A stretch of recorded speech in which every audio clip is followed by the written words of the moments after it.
Newsmakers. Citi News.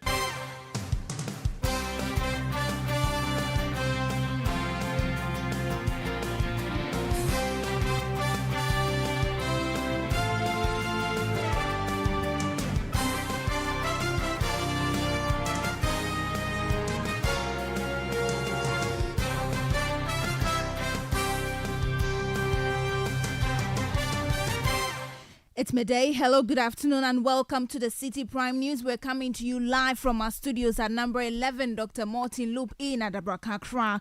My name is Adjuatin Kramadom, and coming up in the next 30 minutes, President Akufo-Addo orders the termination of upstream audit services under the SML GRA deal. Meanwhile, policy think tank Imani Africa wants a release of the full report by auditing firm KPMG. Also coming up, ECG workers wear red armbands in their offices to protest failure of the Ashanti Regional Minister Simon Osei Mensah to apologize for ordering the arrest of the original minister. If the regional minister owes any bill in his private house, we are going there. This week, we'll get to his house. If you owe a person, I will disconnect him. Then the police must come and arrest all of us. Still in this package, amid concerns of rising cost of living, some residents in the capital lament negative impact of erratic water supply on their finances. We think the water program covers the whole of Tuba. Since last year, November, we've not been having water. And we have been resorting to buying from the tanker at least 250 every 2 weeks. Later in the bulletin, minority in parliament takes on education minister on successes of free senior high school policy, citing some shortfalls in the policy. Although we say it is free, in actual sense, it is not free. Parents whose wards went to Atimota School, Pre-Sec, and other so-called first class will spend as much as 5,000 Ghana cedis.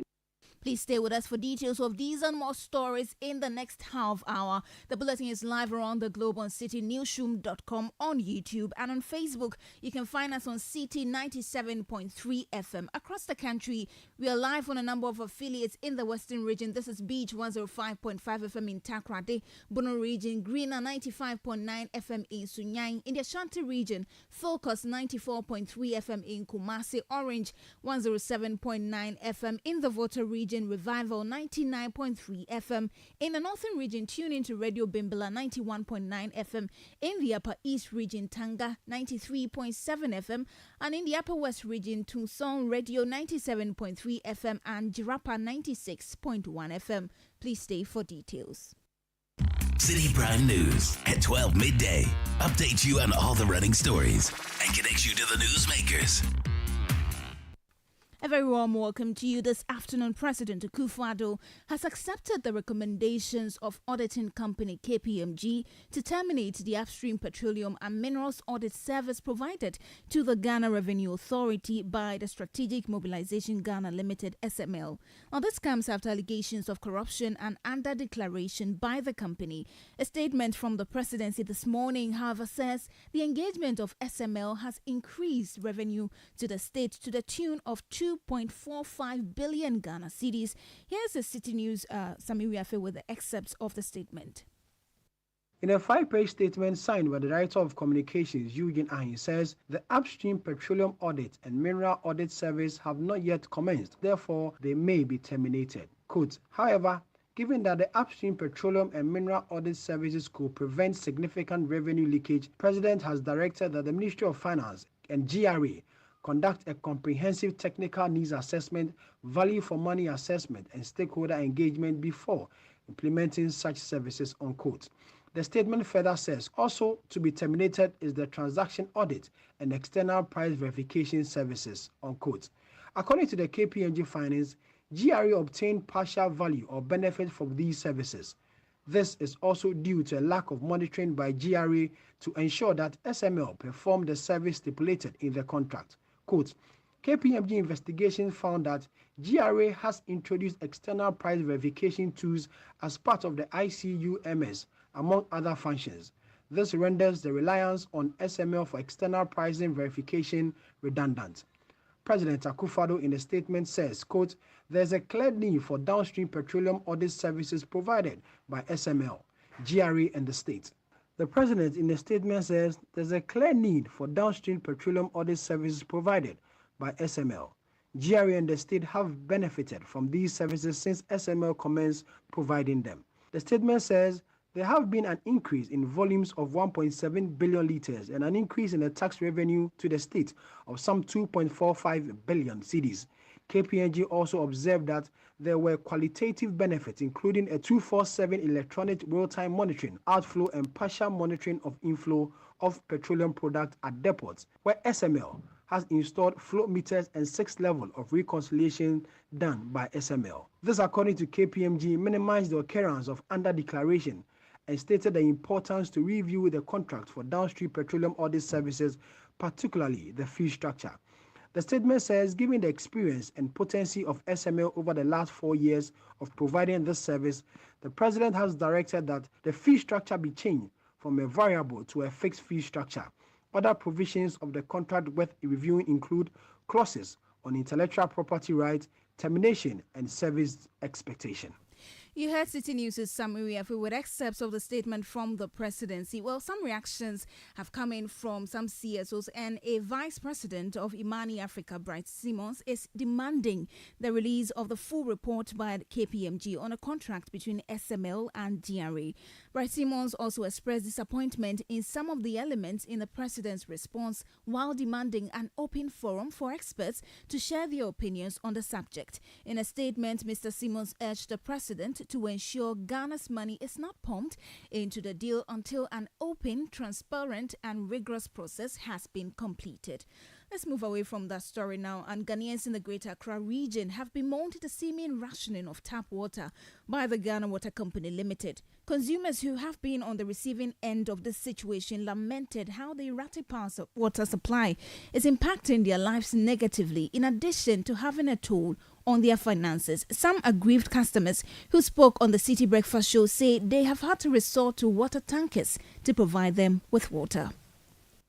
I'm at Tuba, Jobi Estate, but it seems the water program covers the whole of Tuba. Since last year, November, we've not been having water, and we have been resorting to buying from the tanker at least 250 every 2 weeks. In fact, the situation is very worrying. So if you have a bigger polytank, fine, but if your polytank is below 500 liters, when they come and decide, they will take the rest away. And in fact, you see, the Wager Dam is just closer to us, and for about 2 weeks. And the tanker drivers know the situation. They are saying that as for the water situation, there is not going to be solved anytime soon. So if they come and you mention, oh, next week they will open the pipe, they will start laughing. That no, it's not going to be solved anytime. That's Committee 25. From 2022, we started having water challenges. But in the past 1.5 years, it's been bad. There's no water running. And so you always, on a daily basis, you would count not less than 20 water tankers driving in and out of Committee 25, supplying houses with water. And to add salt to injury, just last week, Ghana Water brought letters round, to the houses, telling us that, yes, there's a challenge. However, they've now got some water. If you are interested in accessing that water, you need to pay 2,000 cedis so that they provide you with bigger pipes to your house. So if you didn't pay that 2,000, you're not going to get the water. Those are some Ghanaians complaining about rationing of water in parts of the Greater Accra region. While reacting to these concerns, the communications director of the Ghana Water Company Limited, Stanley Mate, attributed the water crisis in the region to the population growth in the capital city, while advising that consumers store water whenever it flows. I'd want to apologize to most of our consumers who are facing some of these challenges. As much as possible, we try to manage the rationing program effectively so that everybody can have some water through the week. And then if you're able to store and you get, let's say, averagely in Accra, everybody gets water like 4 days averagely. So if you're able to get like water 3 days in a week and you store, it should be able to take you for the next few days until water flows again. And if you're all managing it effectively, I think we didn't have that challenge. Bernard, I must say that I'm also facing the same challenge. So I have a tank, and at least my tank is able to take me it's about 2 to 3 weeks storage. So when water is not flowing, I resort to my tank, and I don't really feel it. And that is why we keep encouraging everybody that under the circumstances, let us all cultivate that habit of storing water. So that in the event where water is not flowing, we resort to our storage, and that will be cool with us. because of the pollution of our water body, it's affecting us seriously. I had people call from Pokwase and Amasaman and Sawam and all that. For instance, the water in Sawam is so polluted that our pumps are forced to abstract materials that are not liquid, and definitely it affects the pumps. So at the moment, all our pumps in Sawam treatment plant is broken down. So pollution of our water bodies is affecting us throughout the country. That was Communications Director of the Ghana Water Limited, Stanley Marty. Well, from water supply, let's move to power supply. As a former Director of Public Affairs at the Public Utilities Regulatory Commission, PURC, Nanaya Jantwa has attributed the delay in resolving Ghana's intermittent power supply to the politicization of the energy sector. In her assessment, the politicization of the sector has hindered effective decision-making and implementation of solutions to address the challenges facing the sector. Nanaya Jantwa is, however, advocating for the depoliticization, which she believes can help in implementing necessary reforms, investment in infrastructure, and adoption of sustainable energy policies. It is clear that we have a challenge in the power sector. It's clear that there is some curtailment of power.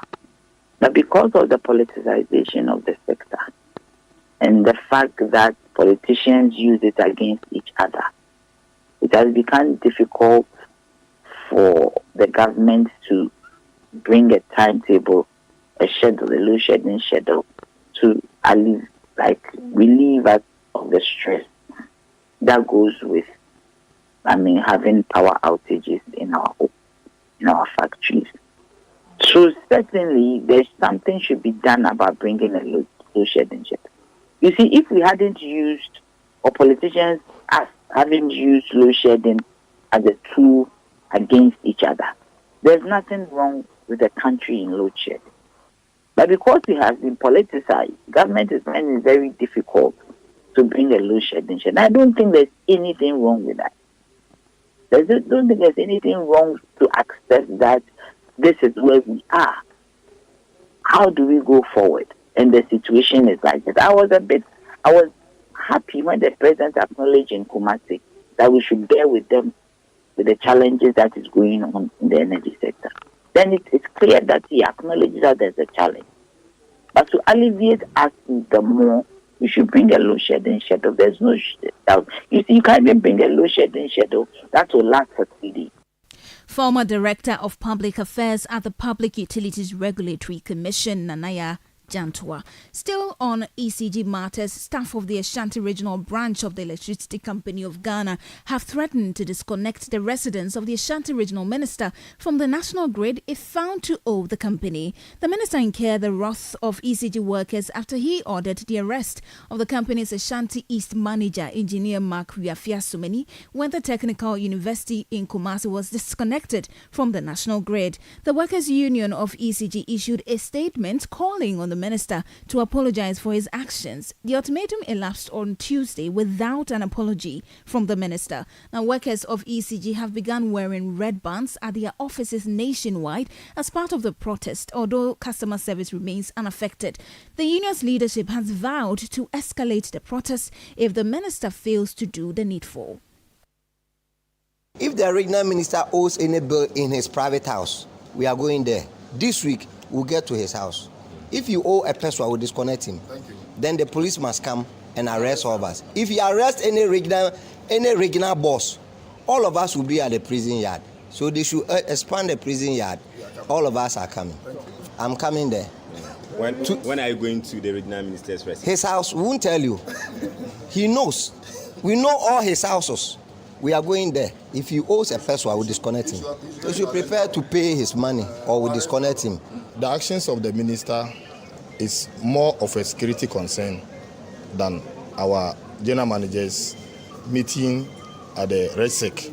The reason being that the actions can lead to other customers emulating what he did. And we think that he should just apologize unreservedly to ECG, then we move on. So after today, if the minister fails to do what you are seeking, what will be the next line of action? Well, we have series of actions to take. This is the first step. And that is why we said that if he's not apologizing, someone should tell him to apologize. You heard members of the Ashanti Regional Branch of the Electricity Company of Ghana. You're still listening to the Citi Prime News. Still ahead, Minority in Parliament takes on Education Minister on successes of free senior high school policy. We'll tell you more shortly. Please stay. Citi Prime News at 12 midday. Update you on all the running stories and connects you to the newsmakers. Citi TV is live on DSTV, GoTV, and HD+. On DSTV, find us on channel 363. On GoTV, we're on channel 117, and on HD+, get us on channel 108. On a digital TV, run a new search, but take note that without an antenna, you cannot access Citi TV. Citi TV can be accessed on any free-to-air digital box like the GoTV and HD+ boxes. Citi TV, it's your world. Another year is here, and your family radio station 97.3 Citi FM, as part of our Family Month, invites you to the 2024 edition of the Family Consecration Service. Join us as we invite His presence and His blessings and dedicate our lives and our homes to God. Now, through prayer, scripture reading, and a time of worship, we will deepen our relationship with God and strengthen the love within our families. The date is Wednesday, 1st May 2024. The time is 6 a.m. right through till 12 noon. The venue is the Oil Dome Royal House Chapel, Accra. There will also be a time for the renewal of vows for married couples. The 2024 Family Consecration Service is powered by 97.3 Citi FM and supported by Citi TV. Remember, the family that prays together stays together.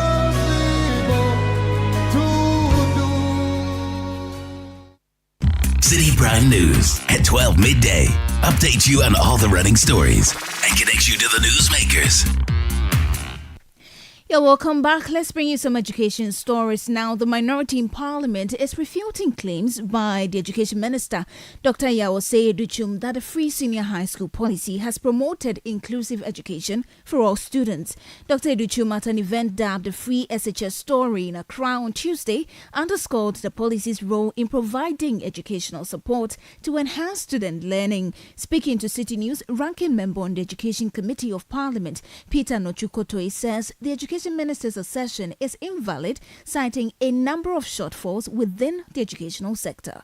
It is not correct because this year a group made an analysis, Federal Education Watch, and it is true that about 196,000 in the last 3 to 4 years have not received or were not able to enter the free senior high school policy program because of poverty. See, although we say it is free, in actual sense it is not free. Parents whose wards went to Atimota School, Pre-Sec, and other so-called first class who spend as much as 5,000 Ghana cedis in buying items and paying some money to these schools before their awards entered. And how many parents will get that? If you go to the rural area, it was about 1,500 to 2,000. Because I supported some people, some students from my constituency to buy the needed items to go. So we are of the view that for the program to be more effective, let's expand access through community-based secondary schools. A cluster of junior high schools who have a senior high school, so they can just walk to the schools and then have a secondary education. So yes, the numbers have increased, but it has not covered everybody.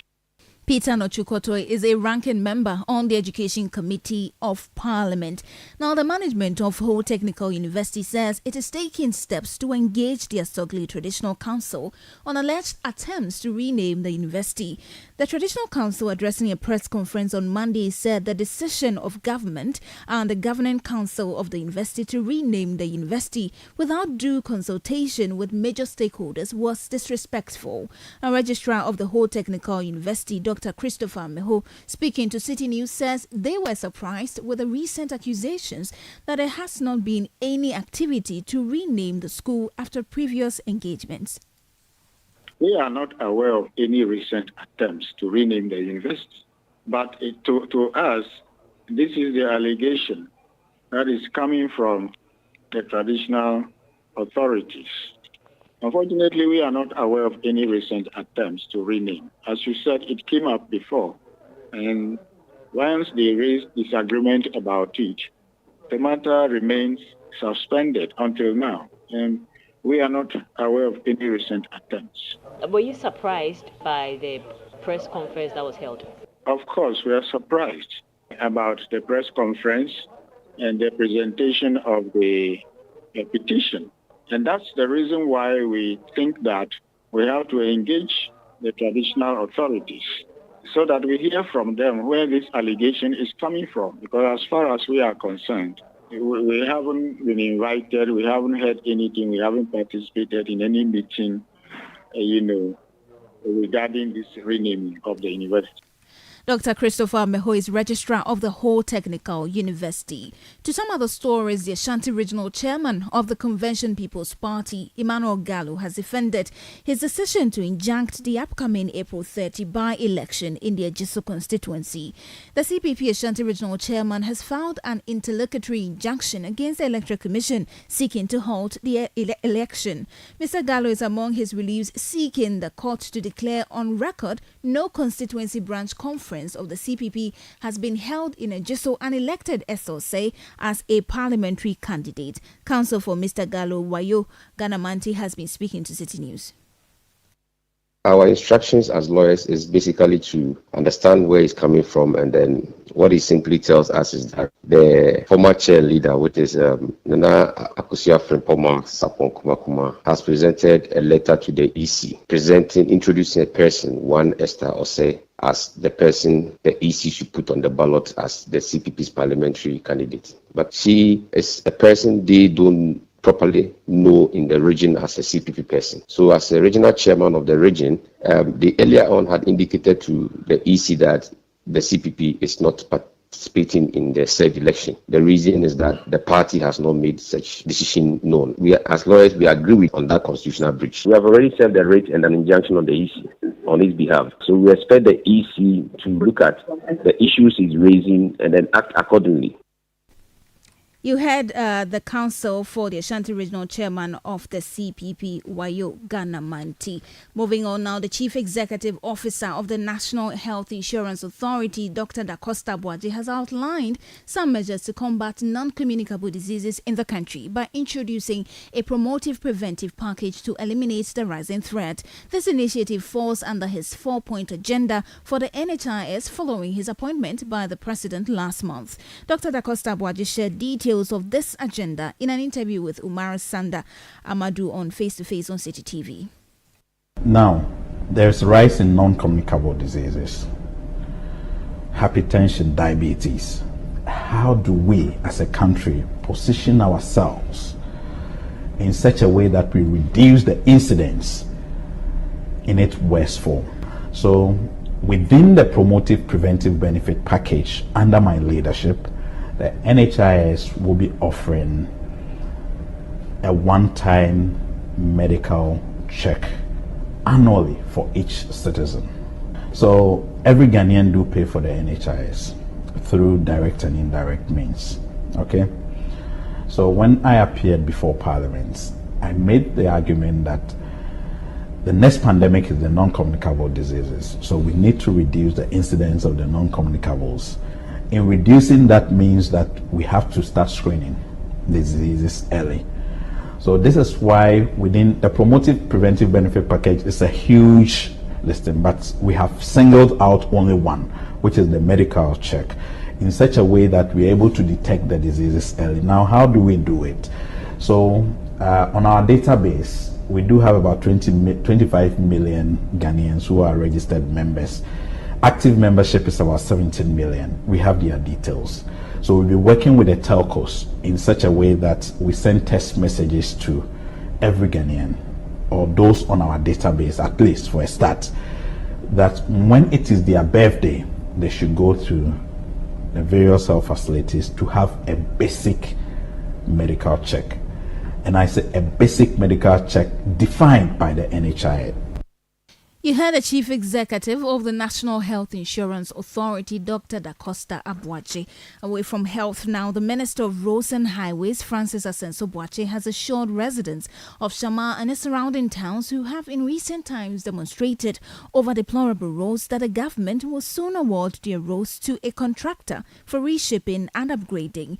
Mr. Asenso Boakye, who is in a day's inspection of poor and abandoned roads under construction in the Western region, gave the assurance at Kojo in the Sekondi Takoradi metropolis after inspecting the poor state of the roads in the Shama district.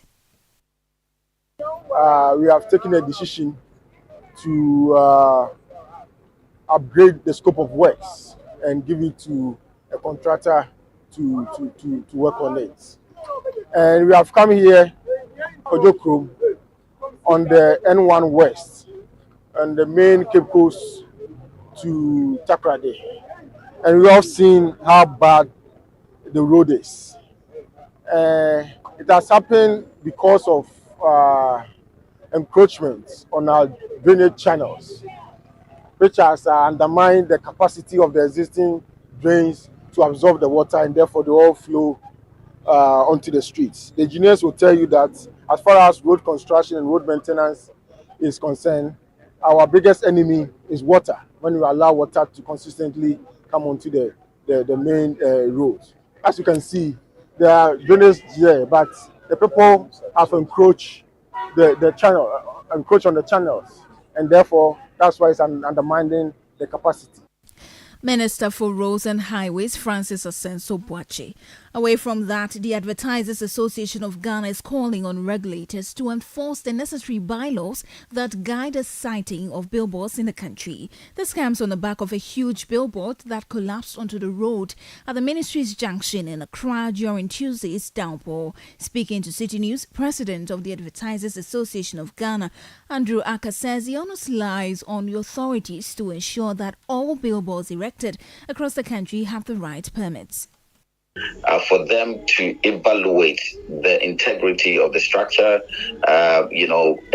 whether be it the type of cement or the size of the cement or the irons and the bars, and all of it would have to be interrogated by experts who are supposed to be sitting in the municipal assemblies before, again, considering all the other checklists, before they issue a permit for anyone to erect a billboard. Again, there's an LI which actually governs, what billboard to erect at what place and all the format, which again, it's public information and is actually supposed to be seated in these municipal assemblies. So when unfortunate situations like these happen, I think that the best, persons to ask the question is that who owns that billboard, and if we get to know who owns that billboard, does he have the right permit and has it been issued by the authority? Then we can go further to interrogate, did we go through the right process to issue the permit to this particular vendor.